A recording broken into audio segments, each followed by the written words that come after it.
You're watching Good Morning Nigeria on the network service of the NTA. And to give us a background to our discussion on the tax ahead of the new cabinet members, here's a report by Abdusalam.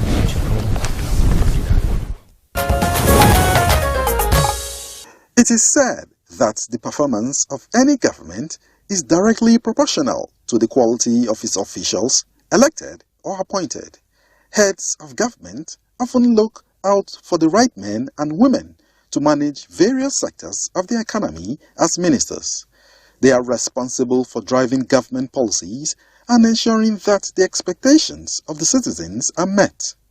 On 7th August 2023, the Nigerian Senate confirmed 45 ministerial nominees submitted by President Bola Ahmed Tinubu after a week-long screening of 48 of them.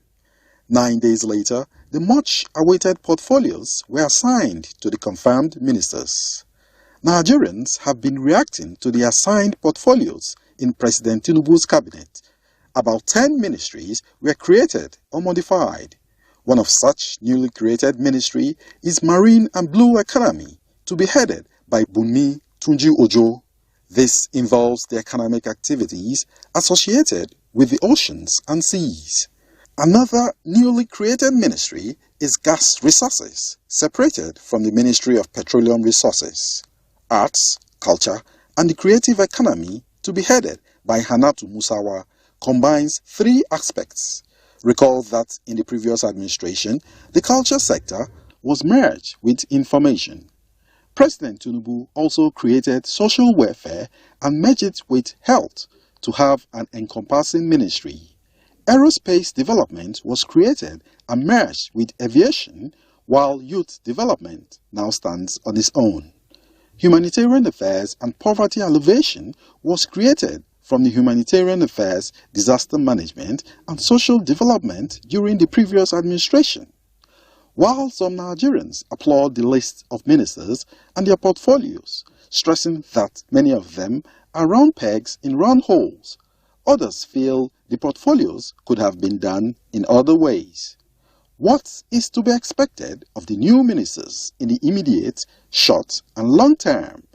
Many sectors of the economy are in dire need of a boost and revamping. Will they be capable of meeting the expectations of Nigerians? These and more will form the crux of discussions as guests speak to the tax before the incoming ministers shortly.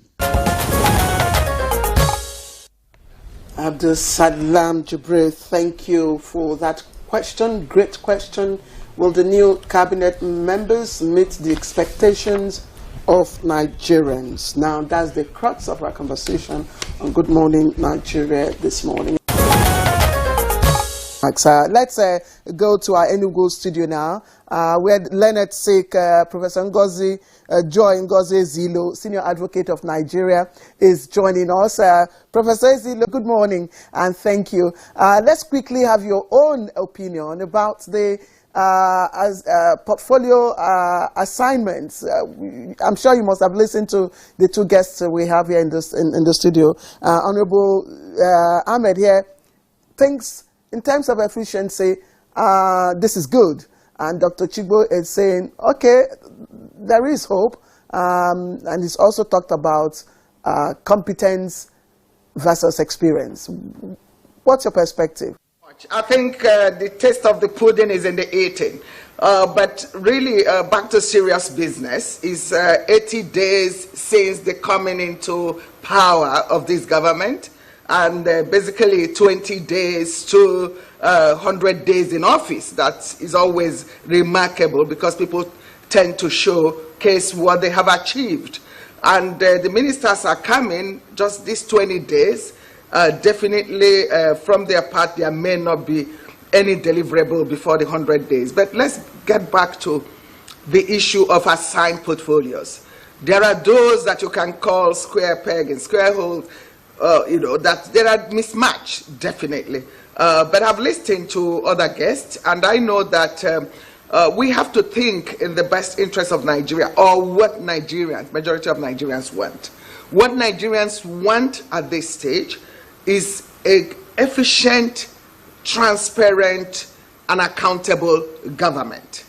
And that is what we desperately need. And then, so the ministers are coming in with huge expectation and with the prevailing circumstances and environment that have made Nigerians not only poorer, but they are angrier. The Japa syndrome is there. You know, people cannot cope with their wages in terms of having a living wage. We know the situation. So people don't want to see ministers who will start, exhibiting ostentatious livelihood or disconnected from them. They must be responsive and show seriousness in tackling the problem. And one of the ways to go about it is that there must be target that Mr. President will have given to every ministry, including the new ministry. Clear targets with indicators for and milestones, in order to measure how far and the successes they are recording. It is very, very important, because this aspect we don't take seriously. Because if the chief executive does not give a clear target, this is your ministry, I want you to achieve so and so within this period, and then they are taking through that. I believe they will be having retreat very soon, and they will all have their template. It is very important. But there are also ministers there that you don't really need to teach. There will be few, in fact, not more, just more than few, that will be learning on the job.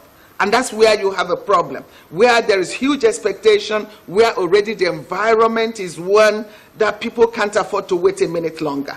And then you have people who have to take their time, learn the ropes, because they have been placed in a ministry, they don't have capacity. There are people you don't have to think about that. Look at Works, for example. Governor Mahi that is there is an engineer by profession. He has showcased that he can. So when it comes to Works, he already have to know what he wants. What they need to do is to take stock. Each ministry will have to take stock, do mapping, and then have their own strategic plan and have shared vision with also administrators, because the civil servants who are there have to buy in, the public servant, into your own into the agenda and the overall agenda of the chief executive and the president of the Federal Republic of Nigeria. So it is important. That target is very important. The deliverables are very important. And I think they should be very clear and quick also to change any minister that is not performing. Because underperformance has been the bane of Nigeria and the government and inefficiency, and we've seen the worst of it in the last 8 years, where people were not performing and you kept them on the same position and you renewed their mandate. So renewing their mandate is saying, well done for not performing. I believe that the type of person we have as president today is not one who will have any complex about anybody outshining him or anybody not doing. So he will want to see people succeed. And I believe that those ministers are the hands and legs, and then they are the eyes also of the president. And they are the ones who will do the work that will be shown. People are hungry. There is hunger in the land. So that means the poverty ministry will be very important. The people, bad roads are bad. Kidnapping is at what? People also, because also, you see that the kidnappers target bad portions of the road. We need also effective and efficient means of transportation. Today, air travel is oversubscribed. And then we're adding aerospace into that. I don't know what that means, but of course I know what aerospace means in terms of engineering. But aviation and what the problem are. What we've seen in Nigeria aviation sector in the past is that, of course, they keep finding new ways of taking money, whether by tolls. Fund is very rich, and corruptly everything will evaporate. You come to the airport, nothing is working, the escalator is not working. We have not built for our population. We have millions of citizens that travel, and then you have one cranky elevator that is not working. You have escalator that most of the time is out of, you have a security point that most of the time is out of service. We just need to change the way we do business. And unfortunately, we have majority of the people also as politicians, and a few technocrats, but I believe that the politicians will study the mood of the nation, mood of Nigerians, and then look at their faces and just see that people are in a hurry to see a new lease of life, to feel, to breathe, fresh air. So, and to breathe, and we have to allow Nigerians to breathe. You can see also new ministries created, whether marine and blue economy. Those have to be defined. Science and technology, already in it is innovation. But when we have innovation, entrepreneurship, and there are ones that are called coordinating ministries, there are cross-cutting issues where these ministries obviously overlaps that we see in MDAs. So I believe that they are going to work together and know that they are working not just for the same purpose, for the best interest of Nigeria, and that they are also working also for a president that want them to achieve. So the outputs will have to be defined, and everybody will key into that, and then they will deliver in their different sectors. Nigerians, they definitely, people are hungrier today. The value of Naira is defended. The price of fuel, gas, all of those is good, that they've separated gas and the petroleum resources. And I hope with that there will be new focus on gas, which is where to go. And then the petroleum resources, we do the needful. Because Nigerians have asked government after government, what does it take to get our refineries to work? Or even to build brand new refineries, if the ones that they have been repairing and renovating has not worked. You know, it's not a rocket science. How come that people are refining fuels in their backyard and they are being impounded and showcased every day, and then a whole government have business with importation of crude oil, which didn't start with this government. Of course, the government is trying to take up bold steps, you know, to solving it. But I think the first things would have been done before putting not the cart before the horse. But again, you know, because the part of the scramble for the dollars that are limited, foreign exchange, and the depletion of the foreign exchange is this issue of importation. And we have no business with importing fuel. That is the truth. And if you go around those refineries in the neighborhood of Nigeria, Malabo, all of them, they are also all owned by Nigerians. So why can't we open up the economy? Economy, the hunger, the insecurity, and human insecurity. It is what we are suffering from. Security is a big issue. So we need to know those in defense, and defense spending in a way that is transparent and it makes sense. It's not, the procurement is very key. Everybody have to learn the rudiment of procurement. Not a situation where different ministers will get their hands directly into procurement and then compromise also the final things that are brought into the country. We've seen in the past, not in this government, in the past where people imported CCTV for securing Abuja, and none of them worked.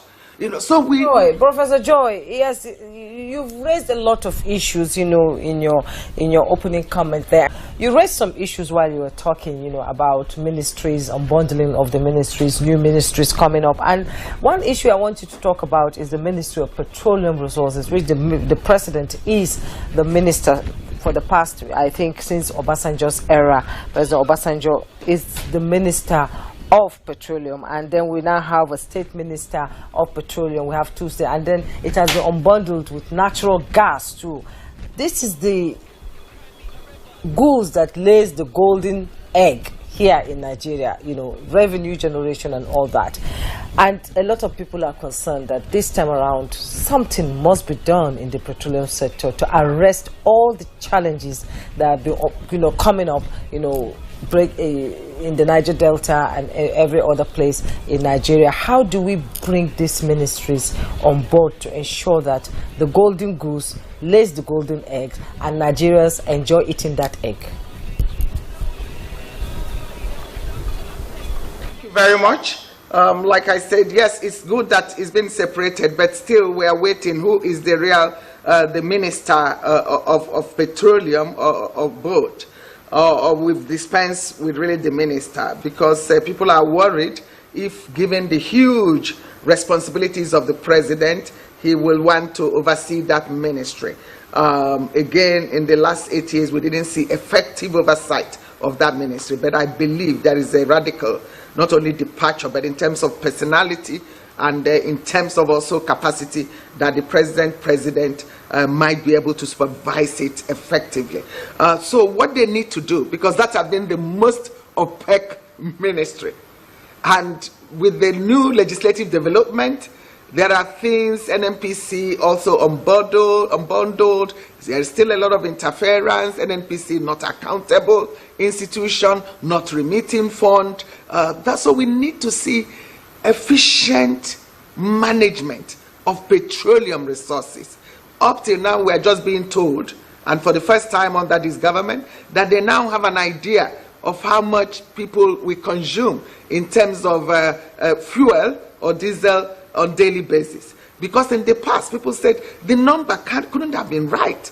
But because of this subsidy, it was a scam, and people were benefiting, and fictitious figures were being given, and these petroleum resources that's supposed to have very clear, marker statistical information, they don't have. So they all thrive is that is the most lucrative ministry anybody will want to serve, because you can be there sitting down, the dollars are rolling and the money. No, not this time around.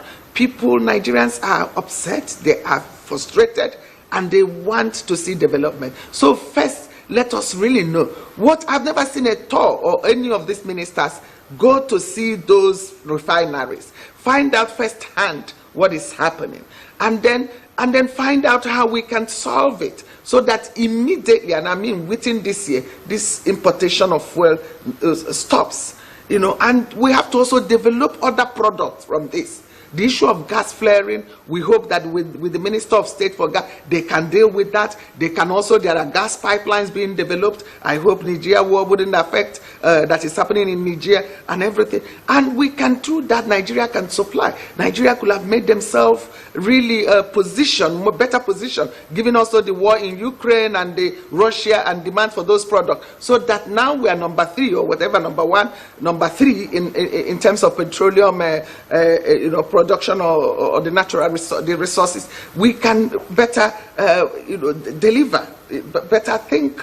The OPEC, it has been really a ministry that has not been accountable to the people. So people would like to see a departure, a radical departure. So the current ministers, they need to roll their sleeves quickly, get on to work, and communicate to the people. The communication you hear from those ministries will be in time of fuel scarcity. They will come out and say, we have abundant reserve that can serve us 1 month. Please, these things are very silly. Nobody wants that kind of, information and situation. We want the real information. Like you said, it's the golden egg. This is where we get, unfortunately, we have not diversified our economy. And this is where our foreign exchange comes. And every day it is dwindling what we receive. And that's why the reserves, everything has been depleted, plus the Hydra-headed corruption. So the Hydra-headed corruption in that place. And it's not just what the minister can change immediately. You have to go through strategic thinking, planning, process, and studying the ministry, including there are staffs who have become institutions in those ministries, who will frustrate, I'm sure, even any minister and administrator, or get you to do their way. You find some of them, if they have to be moved, you move them. Then there can be massive transfer, bring in new people, bring in persons with capacity, with experience, young people on board, make sure it's inclusive, gender, everything. And then new people with new thinking that we have to redeem this country, that we have no other country than Nigeria. And we have to act in the best interest of Nigeria, not embezzling the public wealth. And what we've seen is also the attitude. I'm Minister of Petroleum Resources, very important ministry. I'm a Minister of Coordinating Minister, very important ministry. And then they create a gulf between them and the people they govern. They hardly get on to field to see what is happening. They sit there, then they travel abroad, they go to, all of this have to be minimized. The problem is in Nigeria, and we have enough capacity to solve this problem in Nigeria, and we can't just be depleting resources. I believe that the president will set serious, benchmarks for them. We want milestones, results, outcome, and focus on that. That ministry and this separation, I think, will work in the best interest of the country, so long as I believe one of the new ministers is also someone with experience in that sector, who has also been a legislator, who has performed oversight functions in respect of that. So I believe now that he's the chief executive, he will be in a better position to run the affairs in a way that it will be more productive, and then bring back our foreign exchange. So, Joy Ezeilo, Leonard Sake, Senior Advocate of Nigeria, thank you. I will get back to you because earlier on you talked about mismatch in the portfolio assignments. I would want you to identify the mismatch, and also evaluate that against Mr. President's declaration that he would run a government of competence. But that will be shortly when we come back from this break. Let's quickly go back to, as the program begins to wind down, Professor Joy, Senior Advocate of Nigeria. You've listened to the question clear to the guest, the reward system in Nigeria, politicians being rewarded with ministerial lists. But one question I would like to ask you is, Nigerians are talented, and we've seen the president bringing people from outside the country to be part of the ministers here in Nigeria. And one worrying aspect is, will they be able to implement what they've learned in societies that function properly without the bottlenecks in Nigeria? I think it's an important concern that you have raised, because sometimes they see how things are done well and things function, and they come back here, not just the coloration, but the local situation and environmental determinants tend to, just push them to the other side. And people will say, oh, but I expected this so much from this person, given their international experience. And then they will tell you about realities. We don't want that. There are very good ones that are there that have come abroad, like the coordinating Minister of Health, Ali Pate. We believe that he will deploy immediately his experience in that ministry. But then there is addition of social welfare also, which also people will have to unpack to know exactly what it contains. Also on the issue, there are ones that you can look at and say, oh, it's a mismatch. Maybe who is in the aviation and aerospace. But I don't think that some of them will hamper or hinder progress in those sectors if the occupant, the personality, is focused on accomplishing, learning the ropes quickly, because you have the basic education and accomplishing. There are ones that you look and say, oh, what is the lawyer doing in aviation? But of course, apart from doing, we have aviation laws, or what is the politician lawyer doing there? But I think if you look at people who have, like me, that have traveled the world, if you put me in that sector, I already know what to change. And I don't need to be a pilot, or I know already, because I've gone to over 130 countries in the world. I've seen airports, and I know what I desire for Nigeria. And I know exactly what I will want to put in place if I'm in that position. So that's just to say that some will still be effective if they have the humility to learn.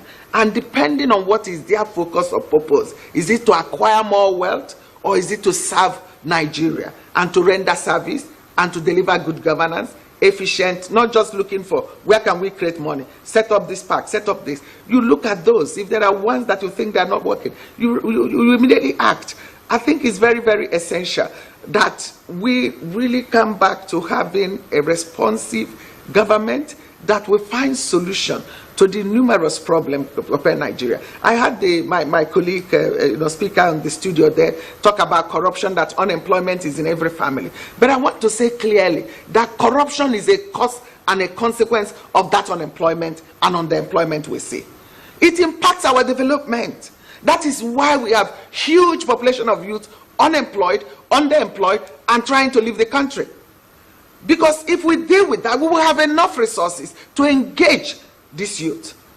I want to tell people that we can employ 3,000 computer experts to even just secure Abuja, in security of Abuja. And I've shared this even over 10 years ago. I was the UN Special Rapporteur on human trafficking. And I said, go and see Dubai, how the city is completely secured. And I saw a stimulation team more than twice football, the stadium of Nigeria. And you see everyone manning a computer. And that is securing a street, the whole market, and they can draw you near, they can draw any car near. And we have youth who are not employed. And you see people not creatively using them. We have few ministers definitely that will hit the ground running, and they don't need to be so much educated because they know what to work. People like Wike, for example, Umahi, like I said, the Maman. I'm so happy that even in the education sector, for the first time that we're having a minister of education in a long time, so to speak. Tahir Mahans, SAN, Senior Advocate of Nigeria, because he is someone with that track record and knows exactly, and a reformer knows he will get to work immediately. In the past, people have stayed there. It's not their passion. It's not their. So one of the problems about mismatch is that you can put someone where ordinarily the person wouldn't want to go, but they go there because they are committed, because they are passionate, because they know they can learn quickly. They will even perform effectively. But you look at ones who will continue to grudge and grumble that they were put in a ministry where they don't like, or they think there is not so much money, and then they begin to look at, so they don't even want to learn even the technical component. They don't even want to bring in the expert that can even help them, deliver on their mandate. So, but the key thing is that the buck will stop with Mr. President. He has to do the final, oversight, and I believe. Yeah.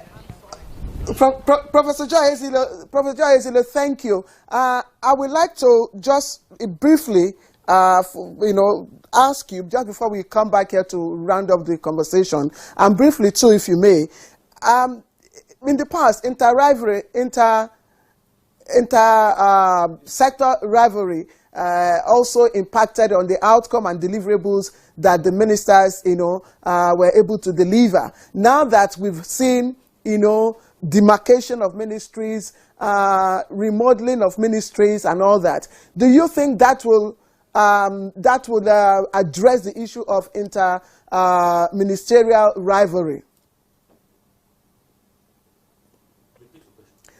Prof.